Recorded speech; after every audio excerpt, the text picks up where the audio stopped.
Hey guys, so now it's my turn to talk about Act 1 and share a few of my memories and favorite stories. So when I was in 6th grade, we moved to Cartersville from North Carolina, and it was not the easiest move for me because my best friend lived across the street from me and is the one that got me into musicals and old movies that are just classics. And one of the ones that she had that always fascinated me was Fiddler on the Roof. And I remember always seeing it in their movie collection, and it was the double feature VHS, and so it was just massive, so it just really stuck out. And I would always pick that movie for some reason and just look at the cover, and I just was fascinated by it. So I was going into chorus in the 6th grade, and I see on the door one day auditions for Fiddler on the Roof by Act 1. And so this is before 6th graders had smartphones and use of the internet. So I wrote down all the information and took it home and showed my mom, and she got really excited. And so we decided that I would audition for the show, and this would be one of my first major auditions for a musical. I had done lots of church stuff in the past, but this was like the big one, I guess. So she's like, Kristy, I know the perfect song for you to sing. You should sing the Matchmaker song from Fiddler. So she gave me a cassette tape, and we didn't have like a piece of paper with the words on it. So she's like, go downstairs and we got to learn the lyrics. So, because again, kids that age didn't know how to use the internet. So I remember listening to the song over and over and over again and handwriting out all the lyrics to the song to sing all the different parts. And it took me a good 2 to 3 hours to make sure I had all the lyrics correct and memorized and everything. But it was a cool experience. And so the audition was at the Grand Theater, and so that was my first exposure to the Grand Theater. And yeah, so that was 15 years ago. And Bob Whaley, who is now one of the presidents of Act 1, played my dad. And little did I know that he would play my dad many times after that to come. So yeah, it's just kind of crazy to think that 15 years ago those people that I met would stay lifelong friends, and some of them would become a part of my family through marriage. So that was my first show with Act 1 and will always be very dear to my heart. So then later on in life, we pulled my older brother into Act 1 and convinced him to do some shows, and thankfully so, because that is where he met his now wife, Lauren, whose video you would have watched earlier.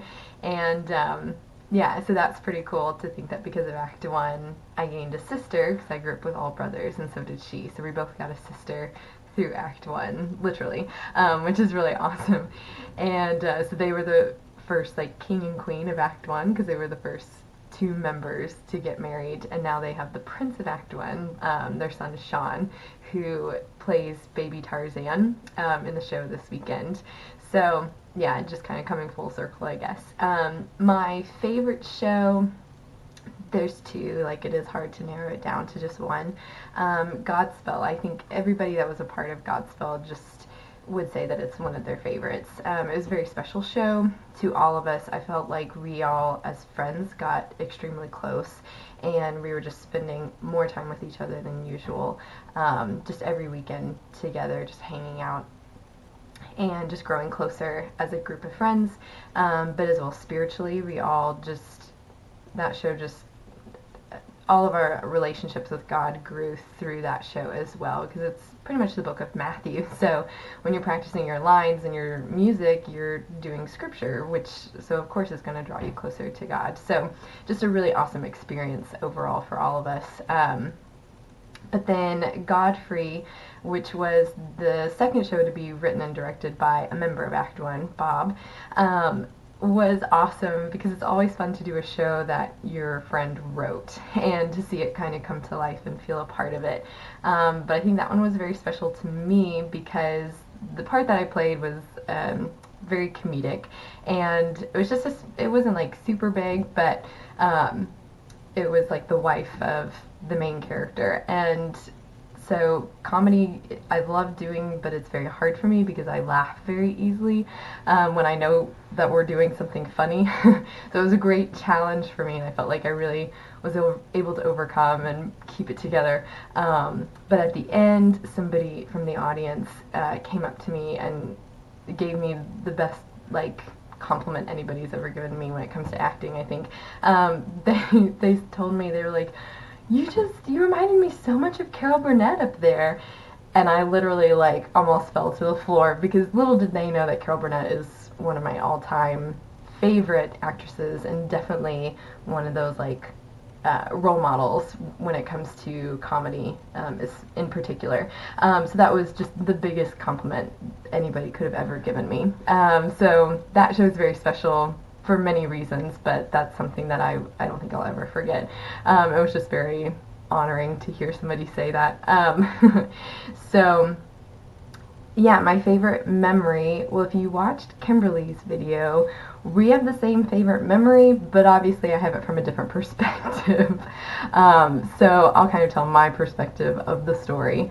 So we were doing Anne of Green Gables, and Act 1 not only was, because I grew up dancing at Steps of Faith as well, so not only through Act 1 was I first given opportunities to choreograph for musicals, but also learned a lot about stage managing, which was really awesome, because I had stage managed for Steps of Faith after I had graduated from high school, but stage managing for a theater production and for a dance production are extremely different. So my first stage managing opportunity with Act 1 was through Musketeers, and so thankfully they had a lot of grace with me, because I did not know what I was doing.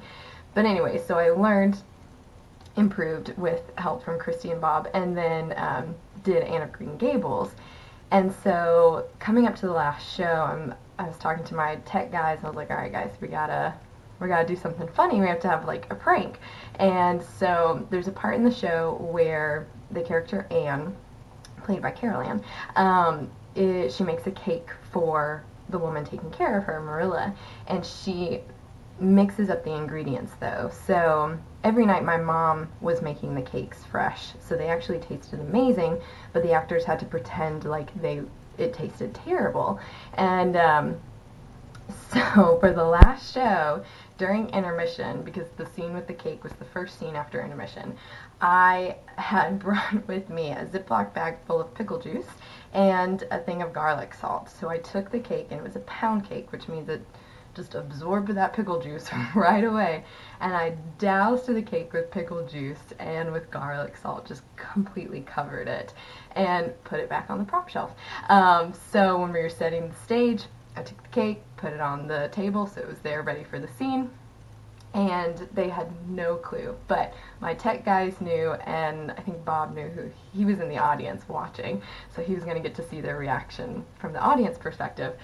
So usually Kimberly, who played Marilla, she would take a bite, and then she would turn, and then turn back and go, oh, Anne, what did you put in this cake? But she'd always do the same thing. She'd turn once and then look at her. And so, but this night, she takes a big hockin' bite because she's thinking it's going to taste great. So she takes this huge bite of the cake, turns, comes back, and just freezes. And can't decide if she wants to swallow it real fast or spit it out because it tastes terrible. So she's frozen, just and she can't talk, and she can't get her line out. So we're all in the wings looking around, just staring. I am like crying. I'm laughing so hard. My stomach hurts. Everybody, Bob is in the audience busting out laughing because he knows what's going on. And she like slams the table and turns and looks at us. And finally, because it's just silent on stage, and we're all just watching Kimberly in agony with this cake in her mouth. And finally, Carol Ann, she wants to get the scene going, so she goes, "What's wrong, Marilla?" Which was not her line. She was just trying to, like, keep going. Kimberly, she can't get her line out, and she just goes, "Just try it!" So Carol Ann kind of gives her this look of like, what is your problem? Like, this is not how we do this scene. So then Carol Ann takes a big, huge bite and literally shivers from head to toe. This petite little girl just once it hit her. So then we all start laughing again. So then there's one more person on stage, and she's looking at the two of them like, what is going on? So then she goes and takes her bite and literally hit the table and pushed back and got these huge eyes. and none of, like, they all wanted to spit it out, but they're like, we're on stage, can we do this, or do we swallow? But I don't want to swallow. But it was the best thing ever. And to this day, both Carol Ann and Kimberly tell me they're going to get me back, so I'm very selective with what I eat during shows, just in case one of them is trying to get back at me. But yeah, so that's definitely one of my favorite memories for sure. And then with Godspell, we had just this epic cast party where it was like a dance, almost like a prom, but it was so much better because nobody had dates or anything like that. Like, it was just, everybody just came together in a group of friends, just dancing together. And for me, I was homeschooled through high school, so I didn't feel like I missed out on like prom or homecoming or anything, because I got to go with my best friends, and all the girls got ready together at Kristy's house, and then carpooled over there, and all the guys were there before us, and so they were like standing with their sunglasses on, so as we were walking in, they were like cheering, and they were like all lined up as like a Soul Train type thing, and so that was really special as well, because it just, everybody just felt loved and like danced the entire night away, and yeah, because we had all just gotten so close throughout that show, so that was a very special memory as well. But yeah, so Act 1 has been very dear to my heart over the past 15 years, just learning so much, and because dancing was always, you know, more of my emphasis, but there I didn't feel like I was just the dancer. They gave me opportunities to play characters that really stretched me as an actress. They gave me opportunities to utilize my dancing, and gave me the opportunity to choreograph a whole musical at such a young age, which, I mean, I don't think I'd be the choreographer I am today if it weren't for being able to have those experiences. But also with stage managing, just learning more about behind the scenes, what it takes for tech work and everything. So yeah, so where am I today? I am now a professional dancer, and I am married to a wonderful husband who also supports Act 1 and loves helping out. So I danced in London a few years ago with some companies over there, and then came back to the States and finished up my degree in anthropology, and now am the company director for Steps of Faith Dance Company, but also very still involved with Act 1 now that I'm back closer to Cartersville. So I am the choreographer for Tarzan this weekend, and that's been such an awesome experience. My main styles are more contemporary and modern, so choreographing for monkeys just felt very natural to me, and the kids have done a great job just really going for it, and just taking all the crazy ideas I come up with and just rolling with it. So yeah, so it's been an awesome, very nostalgic kind of time to see that all these alumni, me, Kristy, Bob, and Kimberly, who all grew up in Act 1, are now coming together to now put together this show celebrating the past, celebrating 15 years of Act 1. So it's been a very special time, and I cannot say enough about the people that do this. So, I mean, Bob, you are one of the most talented people I've ever met in my entire life. Just, you can act like nobody's business. You can build literally anything. You can do combat choreography that doesn't look cheesy. You just have so much talent, yet are so humble with it, and you could be performing or directing anywhere, and yet you are here with these kids and utilizing your talents with them and pouring into them. And that is just so inspiring, for sure.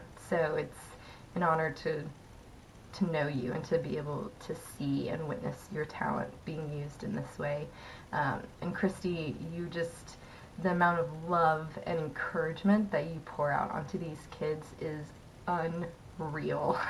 I don't think I've ever seen a director who just loves the kids so much and is very verbal about it. Like, you have no idea the impact you are making on these kids' lives. I mean, they call you mom. Like, that shows that they just truly love you, and you are able to pull things out of them to be able to get them to do these huge productions, and you do it without having to yell and scream at them, and you just encourage them and love them throughout the whole process, and that is such a beautiful thing to witness and to see.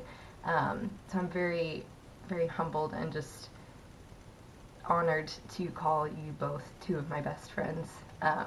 And thank you for taking Act 1 and letting it continue and taking charge of it, even though it's purely volunteered, but the two of you saying that this is something you believe in continuing, because we all know the impact it had on us when we were their age. So that's just really awesome that you guys are doing that, and I can't thank you enough.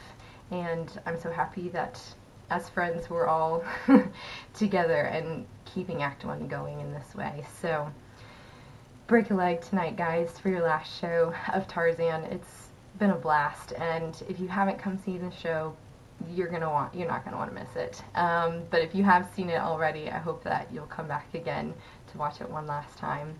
So thank you guys, and happy birthday, Act 1.